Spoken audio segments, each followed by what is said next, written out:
Up next, we have a panel discussion on COVID and its impact on small businesses. The moderator will be by audio, Mr. Grover Brown, who's Community Enterprise Developments, Inc., and we'll have two panelists.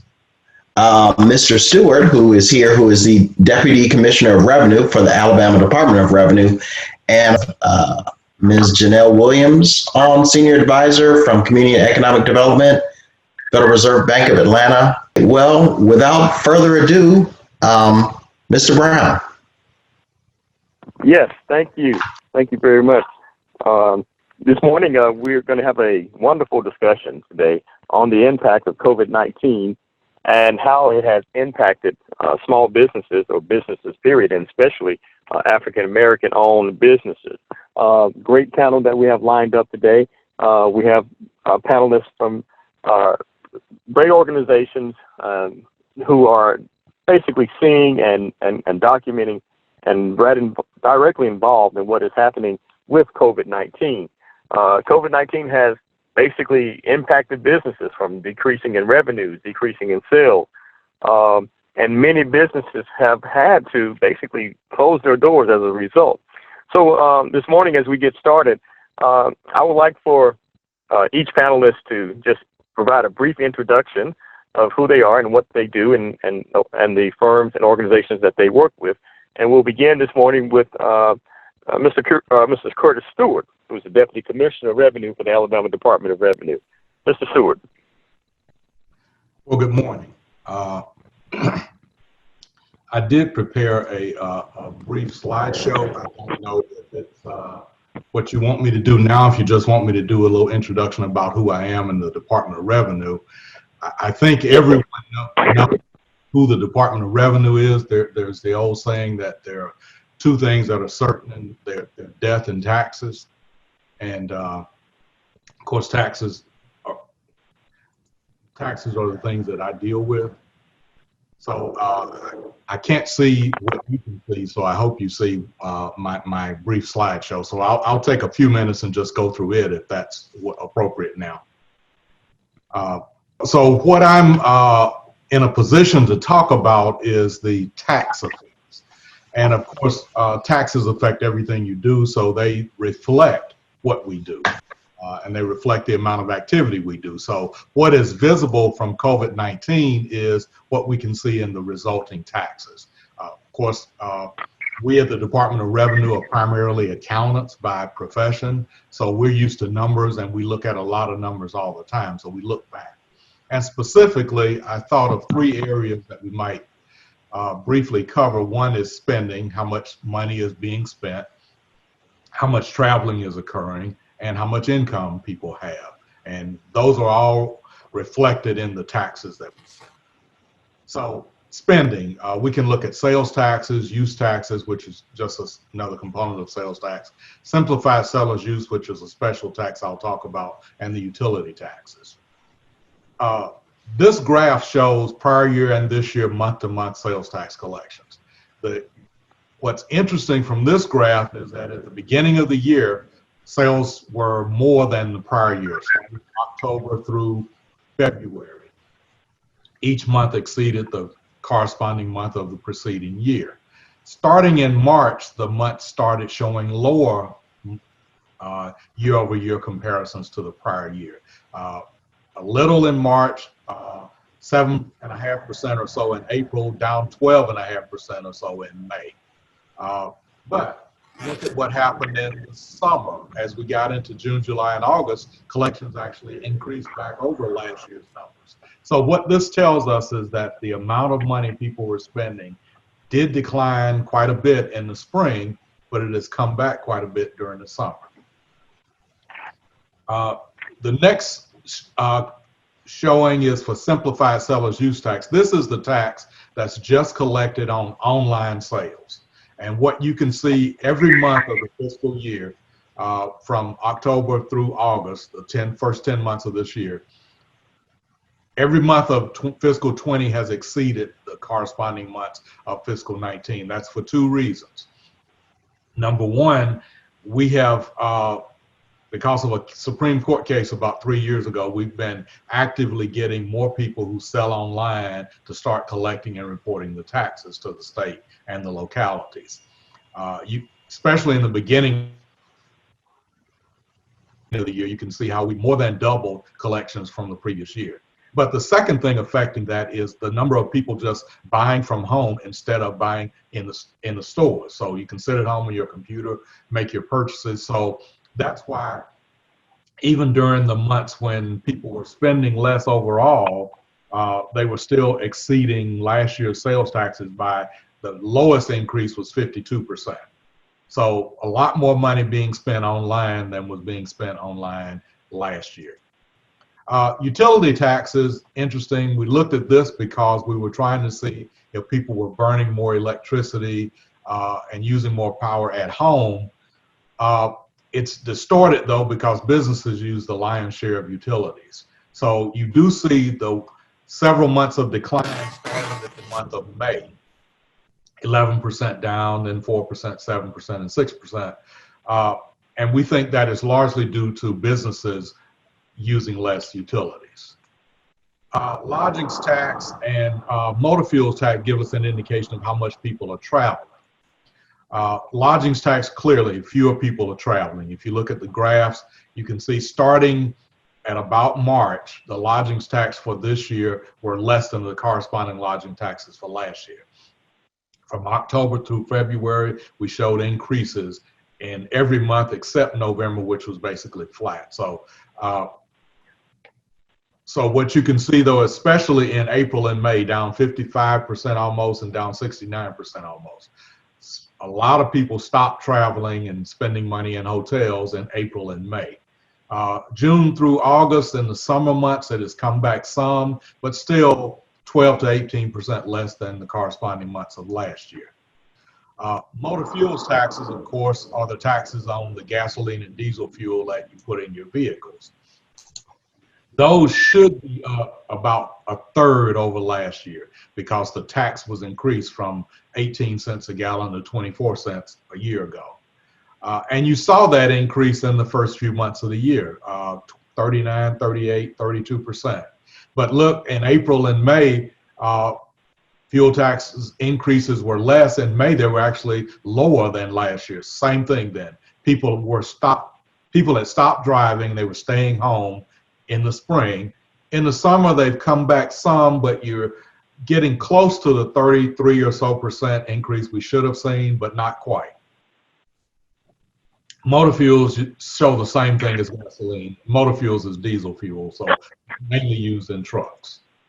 And the effects on income.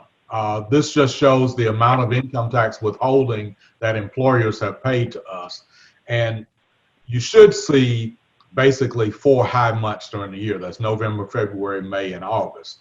And you see those months high, but February is higher than, say, May and August, which means withholding taxes have slowed down. So employment has slowed down. So the amount of taxes people pay, and those are the months when people pay for the whole quarter. That's why those are the ones we focus on. And these are just other components of income tax. The reason I put that up is July, which is the month that has the highest bars of all the months, is the month that taxes were extended to.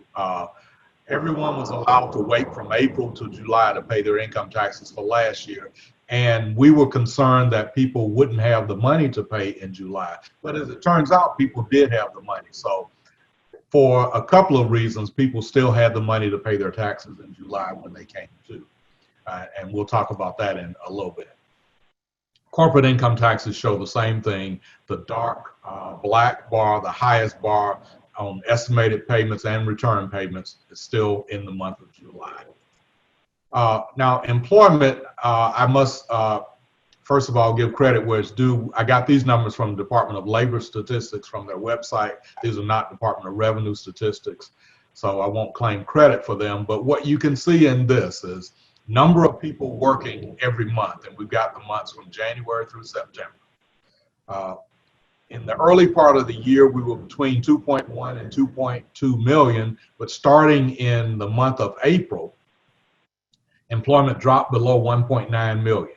And it's come back some since then, but it hasn't gotten anywhere near the 2.1 to 2.2 million range that it was showing before the pandemic hit.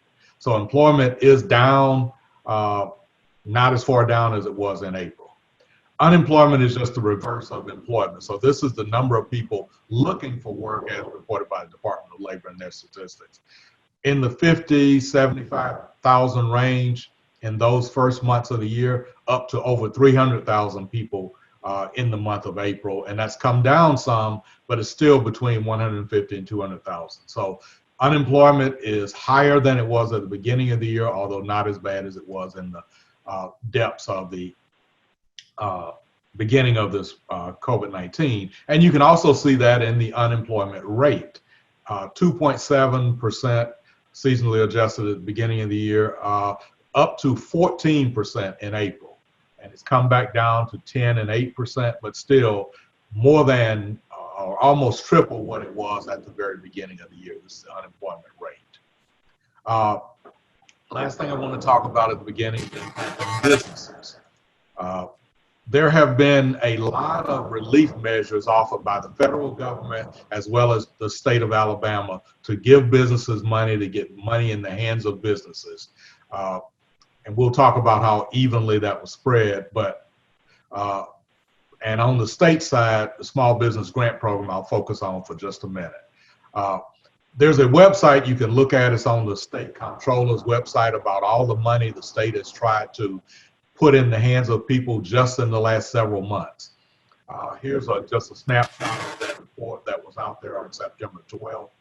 The state tried to give $1.3 billion to different businesses and different groups in the state. As of September 12th, they'd given out 279 million of that. So still over $1 billion of that money has not been spent. And that's available if you qualify on some of those programs. The grant program that we offered by the Department of Revenue, specifically, we were trying to help businesses maintain and survive. It was not our money. We were the one designated to look for the businesses and identify the businesses to get this money. And the requirements, of course, when you talk about revenue, that's taxes, you have to be in compliance with your taxes. And so that's a point to make to everyone is it's very important to be in compliance with your taxes, not just to keep us from trying to find you, but also if a program like this comes along, we look at people who are in compliance with their taxes. It was also for small businesses, less than 20 employees and less than 5 million in revenue. Here you can see that 120 million was allocated for us to give to businesses. We had applications for 115 million of that. Of that, we denied 19 million for a couple of reasons and paid out 96 million. And this is just the number of applications, number of businesses. About 9,500 applied, 7,900 were approved, 1,600 were denied. And the main reason they were denied is non-tax compliance, which I just mentioned a minute ago. And some businesses had already gotten some of the federal money that was already available. So the program was designed not to let you double count or double dip. And just briefly going forward, what do we expect from spending? If to the extent there's less disposable income because the COVID-19 supplements in, there will probably be less spending going forward. Traveling, you saw where people stopped traveling in the spring, but they picked up their gasoline purchases in the summer. So will fear of traveling trump cabin fever? We don't know, but it could very possibly result in lower traveling going forward. And of course, remote working, people working at home need to buy gasoline to go out. So that might mean less traveling. So are there some taxes that might actually increase? Of course, online sales taxes. We've already talked about that one. And at least utility taxes may shift from businesses to home uses. And that was the end of what I had for my introductory remarks. Thanks. It's my pleasure to be able to announce, is it Ms. or Dr.? Doctor. Okay, Doctor. Stand corrected. Dr. Janelle Williams, who's the Senior Advisor of the Community and Economic Development for the Federal Reserve Bank of Atlanta. Thank you so much for having me. I am delighted to be here. And I also prepared just a brief slide deck to offer an overview of what we're seeing nationally around the state of small businesses and what we're seeing in the South, with some examples, particularly in Alabama. So if I am able to screen share and begin the remarks, we'll be happy to do so.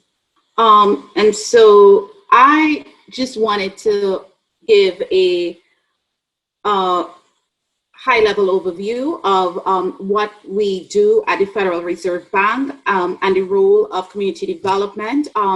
Really, we offer three broad functions. It's really to convene stakeholders across multiple sectors.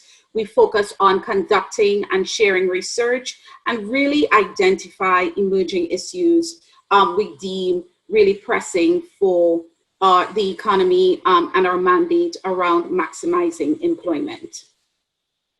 Small businesses, as you know, is very important to the Fed. It matters to us a great deal. We understand that they're responsible for creating 2 out of 3 jobs. And we know that small businesses really serve as a lifeline for our economy. And so given this national significance, the Federal Reserve System has heavily invested in really having our pulse on the state of small businesses. And just a plug, I'm happy to share if anyone is interested, our National Small Business Credit Survey is live right now, and we really are hoping to get small businesses to really give us feedback on how COVID has impacted them and really get a deeper understanding around their challenges, opportunities around access to capital and credit. So please, if you're interested in getting the survey link, feel free to email me and I'm happy to share it. We know that COVID has really presented a public health and an economic crisis, and we did a national survey just to really get a sense of what is the impact on survey of COVID on these communities. And you would see that 81% of the communities that were involved in this survey indicated that there was some level of significant disruption. And so we believe that is a really important data point, because as we think about what recovery looks like, we understand that it's going to be a long-term investment. And it's really going to take a full collective effort to move the needle. We also know, and those who follow Robert Fairley's research, we've seen almost 41% of Black businesses experience closures, almost twice that of the national average. And some of my colleagues in New York have done some work really trying to unpack why are we seeing such a saturation of Black businesses being negatively impacted by COVID. And they offered 2 hypotheses. One is they saw a significant correlation between Black business density and COVID incidents. And basically what they saw was areas where there were higher COVID cases were also areas that tend to have a higher likelihood of Black business clusters. And because they go hand in hand, these businesses were more directly impacted by mandated shutdowns, earlier closures, and social distancing measures. So that is one hypothesis they offered. The second is really unpacking the structural limitations of PPP, particularly the first round of PPP. We know that there was a 7-day delay in which non-employer firms were able to access this much needed resource. And by the time we did our interviews with several of these businesses or partners for these businesses, they noted that many of them just had a couple of days to survive. And so it was at this point too little, too late. There's also some work emerging from Center for Responsible Lending on additional structural limitations of the PPP program.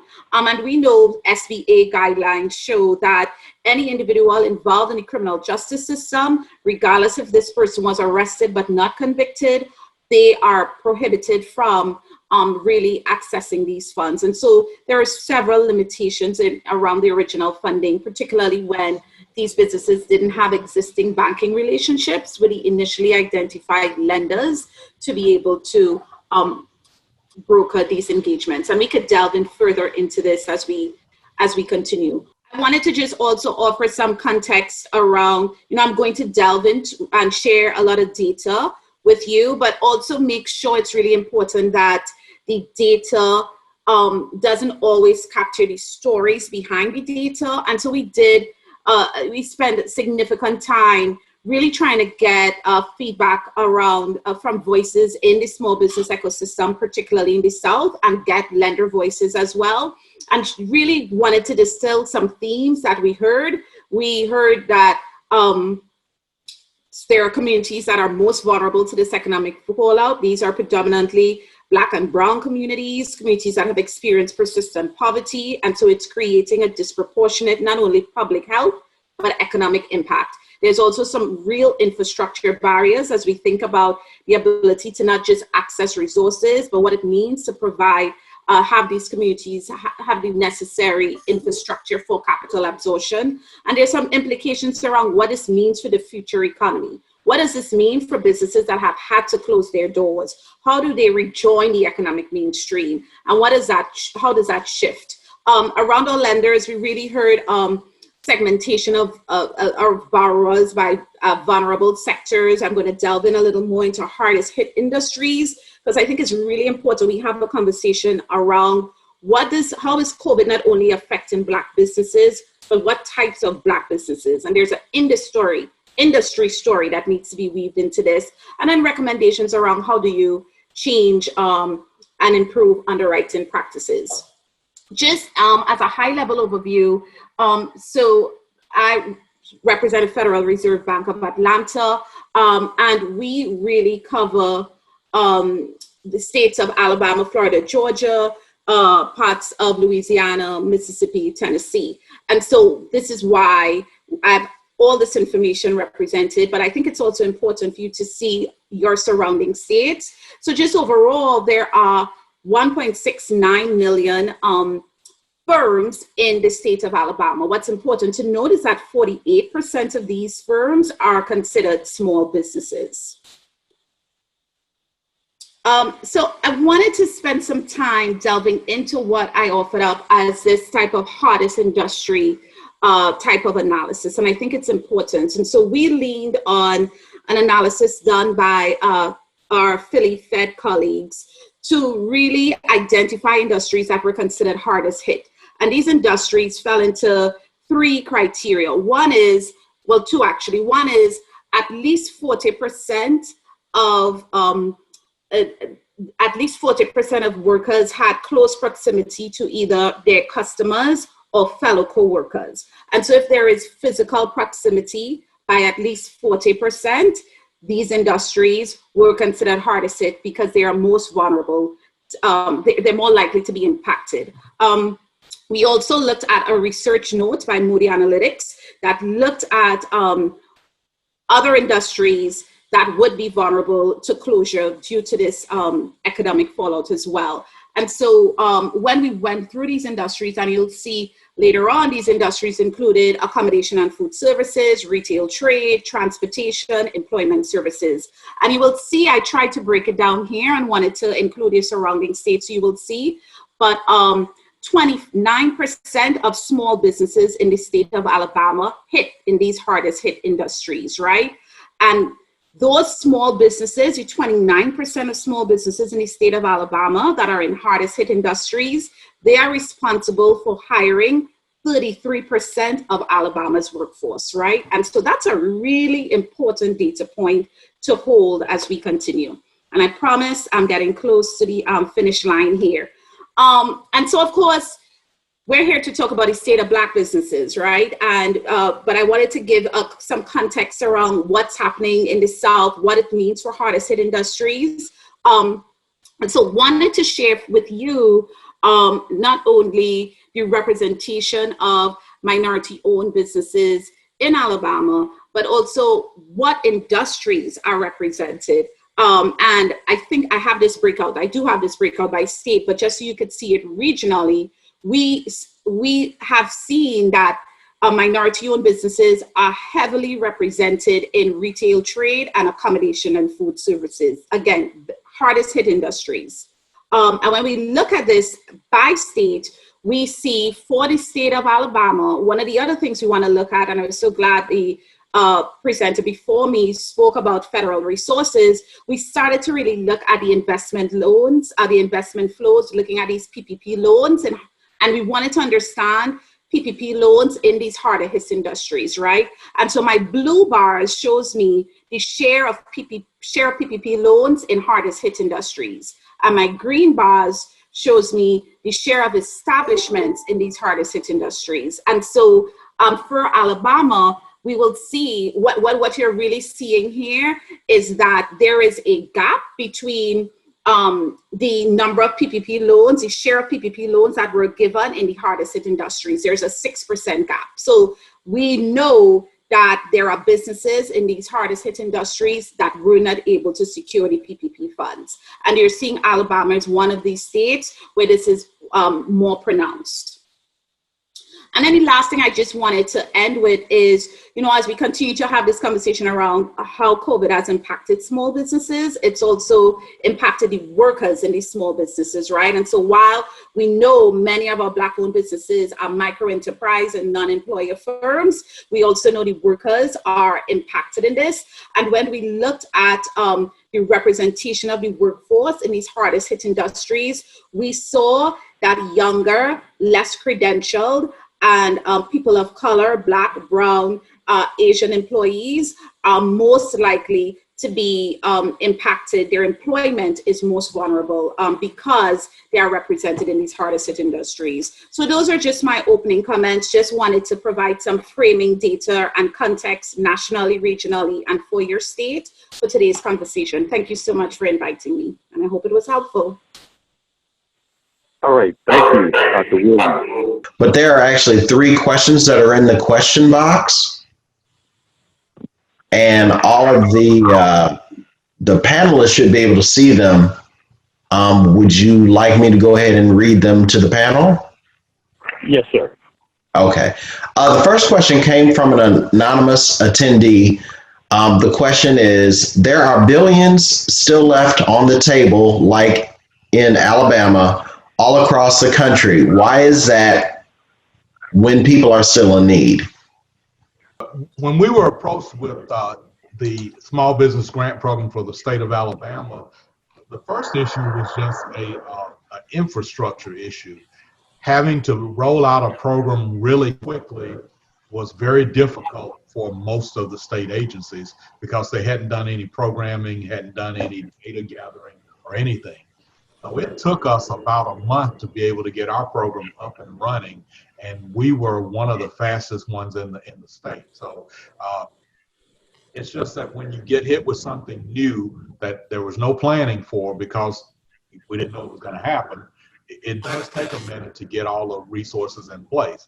The second issue is that people didn't know about it. Just getting the word out that there was money available can be an issue. And we had a number of people call us after the program had ended to say, how can I get in on this? I didn't know about it. So that was also another problem. I know there were PR announcements, et cetera, telling people that there was money available. But, and as was shown in my statistics, of the 120 million we tried to give away, we ended up giving away 96 million. So really there was 19 million denied, but there was another 5 million that wasn't even requested because people didn't apply for it. So those are my 2 thoughts at why there's money still available. Yeah, I'll just add that, what this COVID has just really helped to illuminate and amplify are the underpinning structural limitations as we think about access to capital and credit for Black-owned businesses across this country, the region, and the state of Alabama. And as we think about what that ecosystem looks like, we do see there are opportunities to, absolutely support the infrastructure so that it is more nimble and can offer real-time solutions. But it's also an opportunity to think about how do we revamp and explore practices that are more accessible. What are the opportunities when we think about criteria for for lending and eligibility? What are some opportunities to make sure that we level the playing field for Black and brown businesses? And then how do we think about intentionally strengthening infrastructure for community lenders as well? One of the silver linings coming out of this is in our engagements with several stakeholders across the region, we saw that several community lenders were creating innovative products where they were trying to secure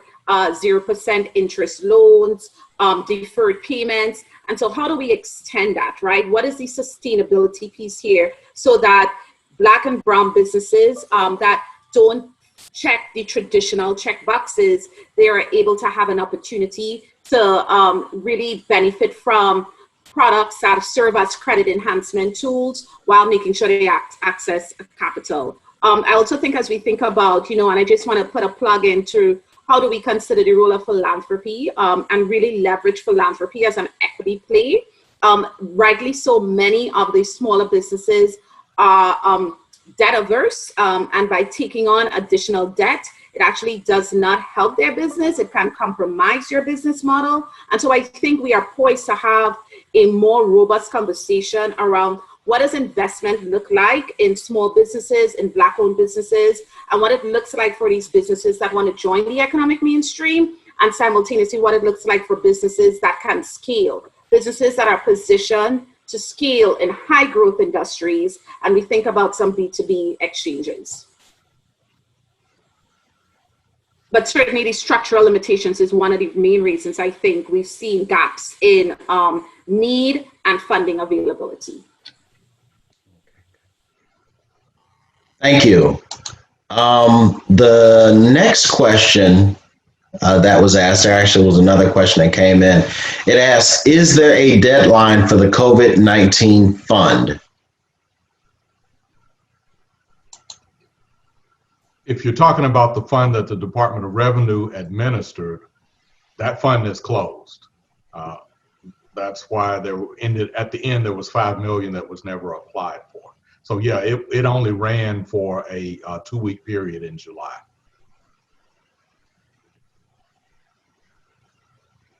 And I will just second that. There are several COVID-19 funds, and so it really depends on what funding source you are referring to. Of course, there is the ongoing EIDL type of fund, products coming out of SBA, and so those funds are, those programs are still out there, but really it depends on the type of funding that you're interested in. And of course, we know there are broader negotiations happening right now around what other type of stimulus package can or may not be on the hopper.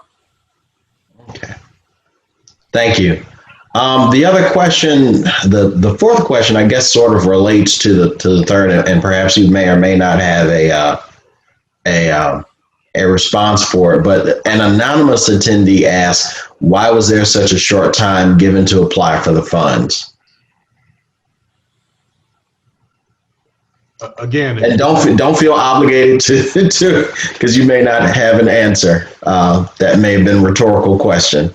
Well, if you're talking about the CARES Act grant program that the Department of Revenue was charged with implementing, we wanted to get the money out as quickly as possible. We wanted to determine who was eligible, who wasn't.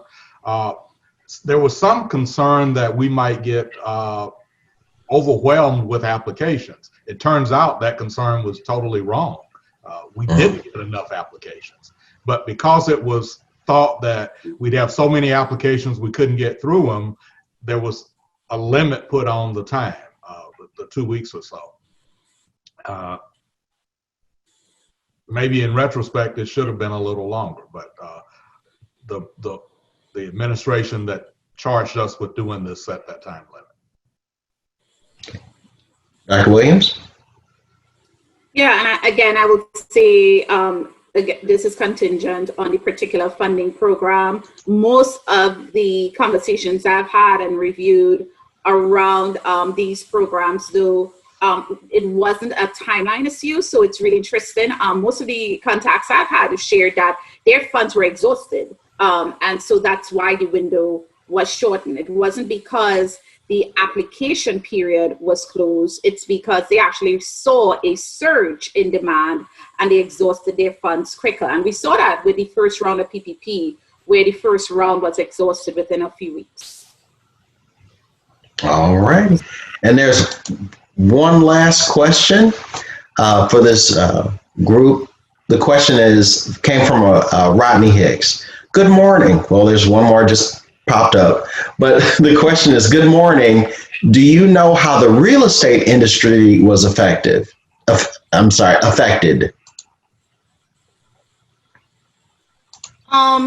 I'll take a stab at that. And so real estate industry, so we have to think about first residential versus commercial. And so as we think about housing, the housing market in particular, so my colleagues just rolled out an eviction tracker tool. And so we are closely monitoring, data around forbearances. We are clear that that is not necessarily an indication of eviction, and some preliminary findings are showing that people are filing for forbearances much to be economically conservative, not necessarily because they're at risk of actually losing their homes. And so we're still trying to weed through that data, but paying close attention. And as we know, several states have exercised eviction moratoriums as well. And so we're waiting to see how those state policies and efforts may hedge against what's happening with real estate in the housing market.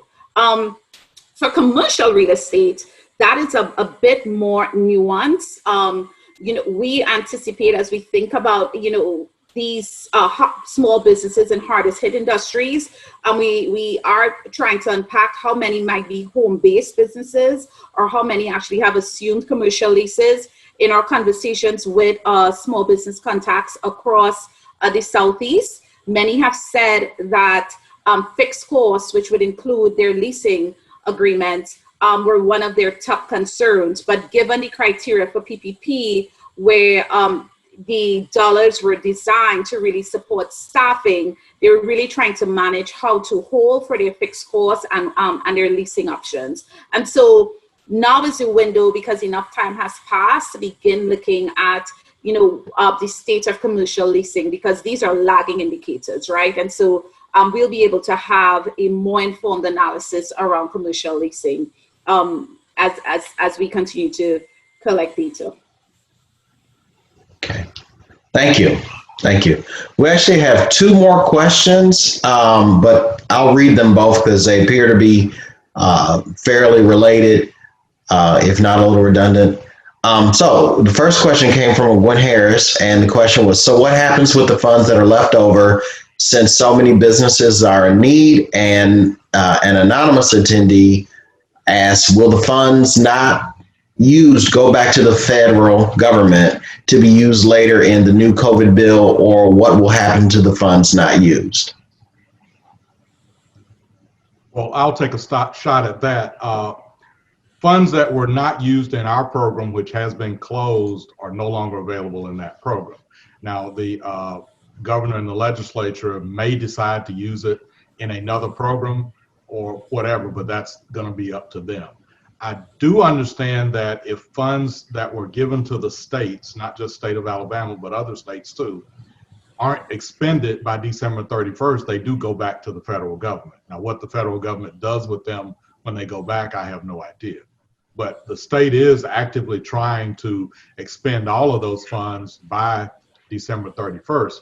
And the one slide I went through real quickly that came from the state comptroller's website that shows all of the programs that the state was trying to run that added up to $1 1/3 billion. Of that amount, $279 million had been expended.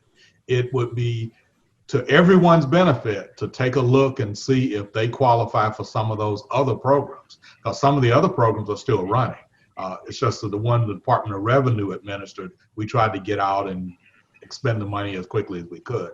Others are still available. So if you want to know what they are, just Google Alabama State Comptroller, go to their website and take a look at funds that might be available. And there may be a particular program that's targeted to the industry you're in. Thank you, Mr. Stewart. Dr. Williams? Yeah, for that question, really, of course, I could only make an assessment on federal funds, so I appreciate the earlier example for a specific program. And as we've seen, several rounds of the PPP have been exhausted. I have not heard around any intent to close out for remaining funds. People are still making attempts to apply for those resources right now. That's the most information I have in terms of PPP dollars. Thank you, Doctor. We did have one request from the attendees, and they were asking for the panelists to place their contact information. And when you do so, sir and ma'am, just make sure that you're posting your contact information to all panelists and attendees. We had one more question that was asking for give the website again, please. So hopefully we will get that into the chat box to the panelists and attendees. And the floor is yours, Mr. Brown. Thank you, Dr. Vaughn, for stepping in. Just wanted to thank Mr. Stewart and Dr. Williams for being on this panel today.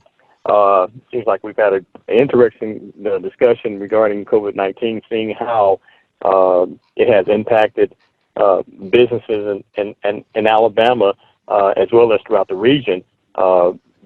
Mainly, what's important is the broad data that was able to be provided, as well as a greater insight.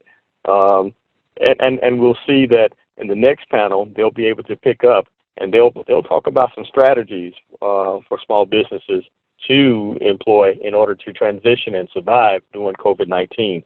So I want to thank the panelists. I want to thank you, Dr. Vaughn, as well, and thank everyone for participating. All right, thank you very much, Mr. Brown. We definitely hope that things will go well in the recovery of the Alabama Gulf Coast after Sally. I know that our power here in Montgomery was out for about 9 hours, so we do wish you and your communities down there very well in your recovery. At this point in time, unless there are any closing comments from Mr. Stewart and Dr. Williams, we're going to close this out and move on to the next panel.